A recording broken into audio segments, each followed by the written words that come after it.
2020학년도 대학 수학능력시험이 정확히 한 달 남았습니다. 그래서 오늘은 수능과 관련된 이슈를 하나 소개해보고자 합니다. 오늘의 영상 바로 시작할게요.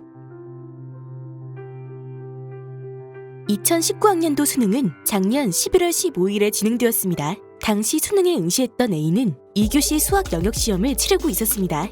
그리고 문제지에 이름과 수험번호를 샤프로 적었다고 합니다. 하지만 바로 이 샤프가 문제가 되었던 것입니다. 그리고 2교시 감독관이었던 B가 등장하며 이렇게 말합니다. 컴퓨터용 사인펜으로 다시 기재하세요. 하지만 이날 응시자 A는 수학시험을 망쳤다고 합니다. 평소보다 낮은 점수가 나와서 대학 진학에도 실패했다고 하네요. 그리고 시험 망친 이유를 이렇게 설명합니다. 원래 컴퓨터용 사인펜은 답안지에만 작성하는 거고 문제지에 사용해야 한다는 규정은 없었어요.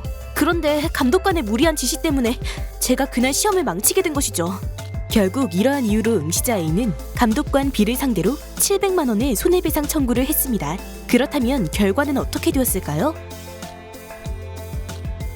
이러한 법적 공방은 1년 정도 진행되었고 2019년 10월 9일 재판부의 결과가 나왔습니다. 결론부터 말하면 법원은 응시자 A가 아닌 감독관 B의 손을 들어주었다고 합니다. 이유가 무엇일까요? 감독관은 매 교시마다 답안지와 문제지의 기재사항을 확인하며 응시자의 본인 여부를 확인한다고 합니다. 하지만 문제지 이름과 수험번호를 샤프로 적게 되면 추후 이것이 지워질 가능성이 있다고 하네요. 결국 이렇게 되면 응시자가 불이익을 당할 수 있는 상황이 발생하기에 감독관의 지시는 정당한 지적이라고 한 것이죠. 법원의 판결 내용을 계속 이어가자면 감독관 B의 지시가 강압적이거나 반복적으로 이루어지지 않았다는 부분을 강조했습니다. 이는 응시자 A가 시험 망친 이유와 크게 상관없다는 것을 의미합니다. 이것을 좀 더 전문적인 용어로 표현하면 객관적 정당성을 상실했다고 인정할 만한 증거가 없다라고 합니다.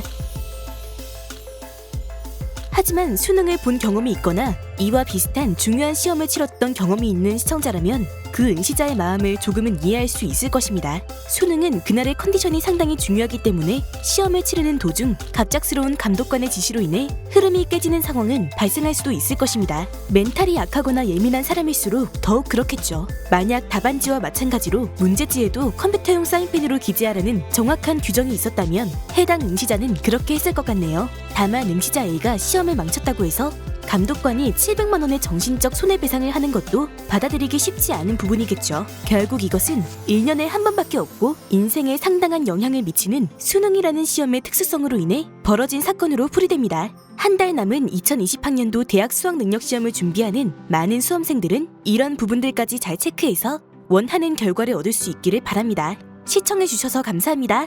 수능 대박!